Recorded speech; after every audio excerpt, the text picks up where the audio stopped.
Hey guys, it's 5:08 in the afternoon on October 28th.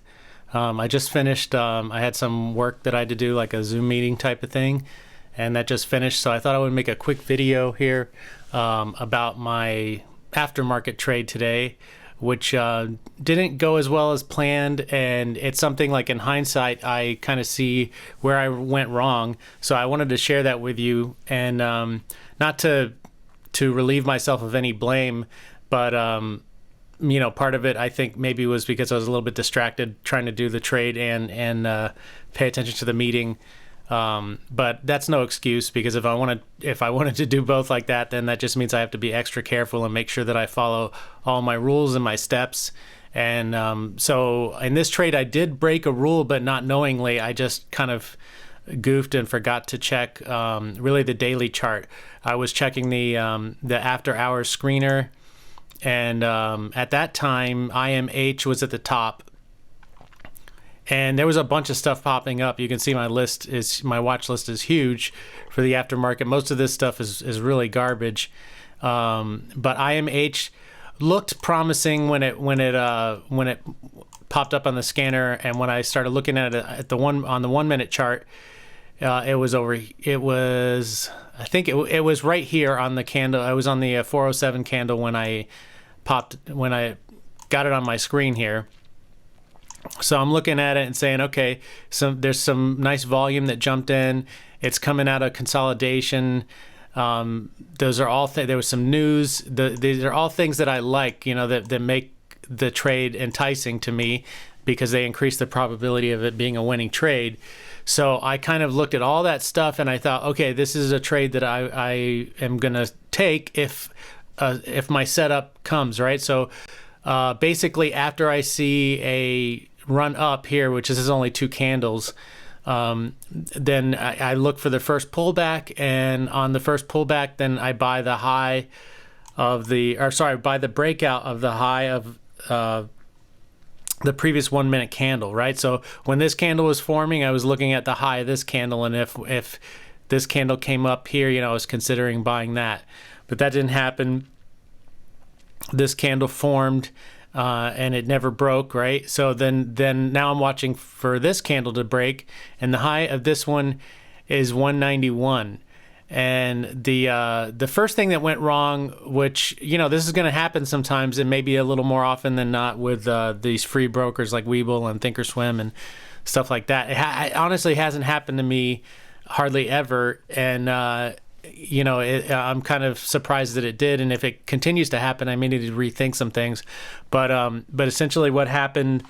And I believe this happened yesterday as well. So that's the first 2 times that it's ever happened since I've been using hotkeys with Webull, and I've been using the hotkeys for over a month now and haven't had an issue yet. But what happened today, and I know it wasn't my computer because I had it on like a fresh restart and all that. So what happened today was as soon as this candle broke the high, so this was 191. As soon as I saw 192 on this candle, I hit my hotkey to buy 10%.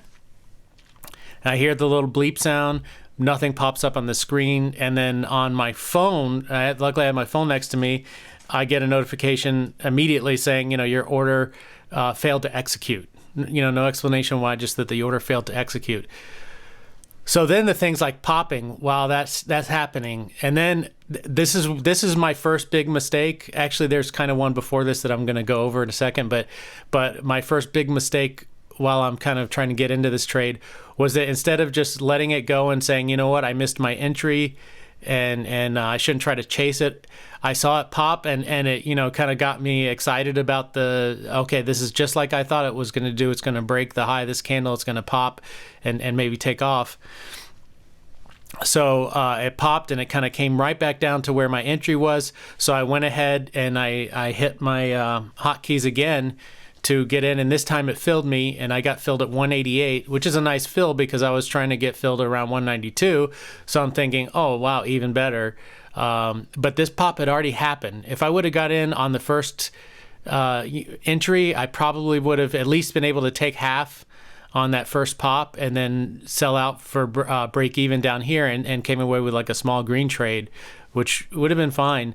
But instead what happened is I got filled after the pop, and I had set my stop loss, again, mental, because in the aftermarket you can't have hard stops, for the low of this candle, which is 186. And I said, okay, if it hits 185, I'm out. So I'm just sitting in this trade, and then here comes this candle, and it's coming down. But I already had made up my mind that my stop loss was 185, and it's not uncommon for these things to shake around a little bit and then take off. But then this candle opened up below my stop loss, and it was originally like an orange dash, just like this green one.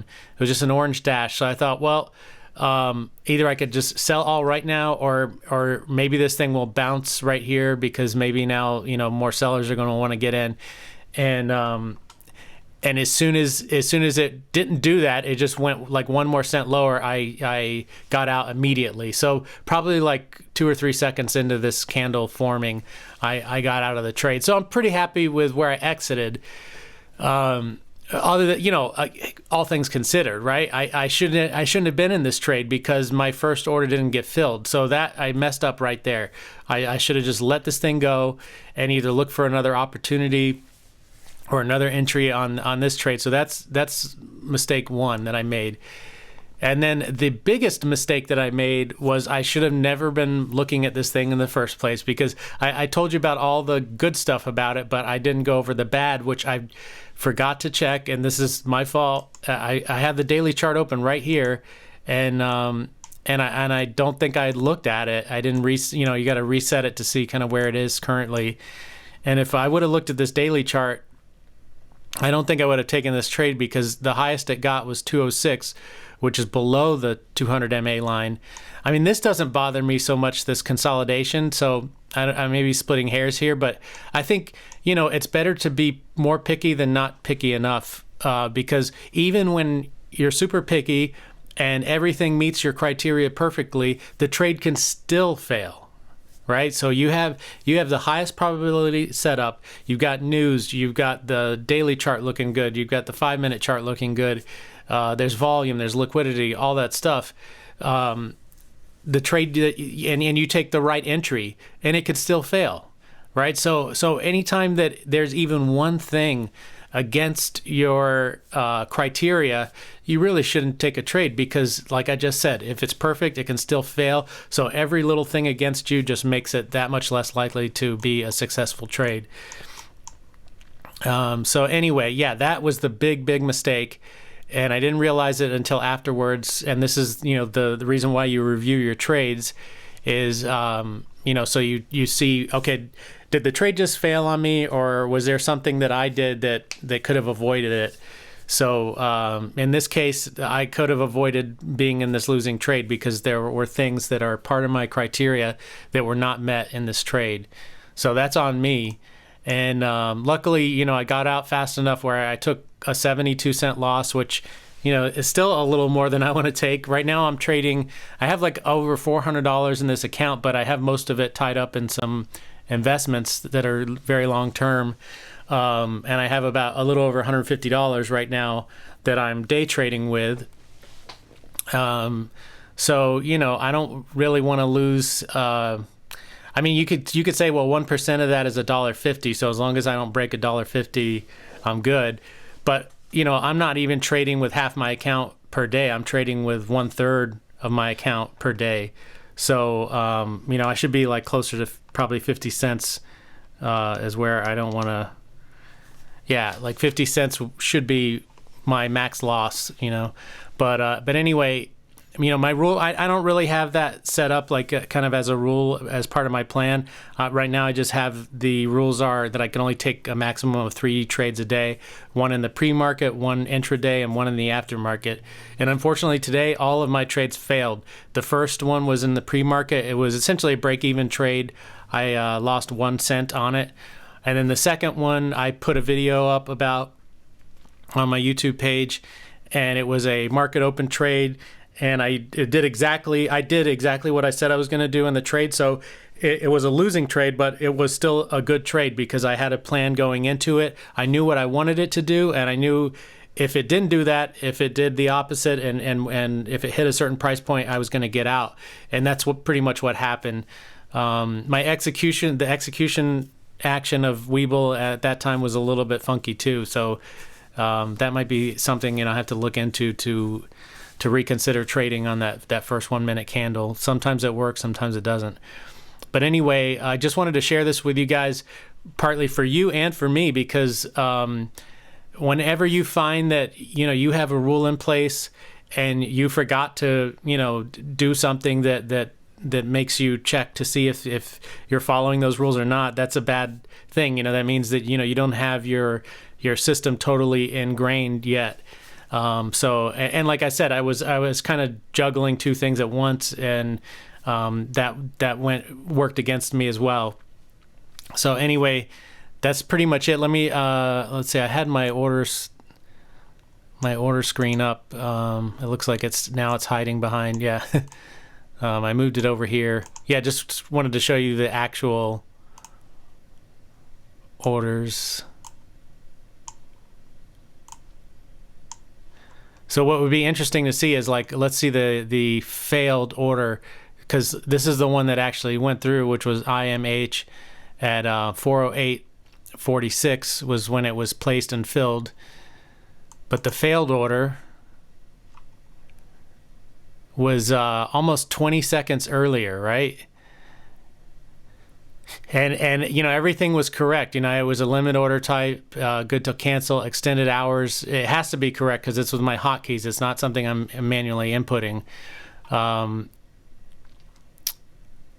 just trying to see. Now this is really strange that the limit price popped up over here. I mean, that the limit price was 402. That's really weird. I didn't see this yet. I don't understand how that can happen. That's weird. I mean, that explains why the order didn't execute, I guess. But I don't know how that happened. I mean, I can't explain that, and there's no way that I could have controlled that, because the way I have my hotkey set up is to buy at the ask plus 2 cents, right? So wherever the price is at, it's trying to buy at the ask. The only thing, I guess, it is possible that maybe there were no shares available at that that instant where maybe that's what happened. So maybe this isn't maybe that wasn't, I can't really blame Webull for that, because maybe it was like a liquidity issue, which in the aftermarket and in the pre-market there is less liquidity. You would think thousands of shares being traded on each 1 minute candle is enough liquidity, especially for extended hours. But I guess there could still be a problem, because apparently the only thing I can assume from this is that even though the price was at like 192 when I tried to get in, there was no one selling at that price. The only sell order that was available at that time was at 402. So that's probably why it didn't get. I mean, that's my best guess as to why it didn't get filled. And I'm glad it didn't fill me at that price, because that would have been a much bigger loss.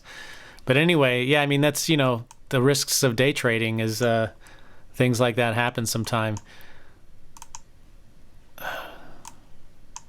So, and just so you know, I'm not trying to hide anything from anybody. I don't really show my account thing because because I'm holding these long-term trades. It kind of messes up my P&L, and it sometimes it makes it look better than it is. Sometimes it makes it look worse than it is.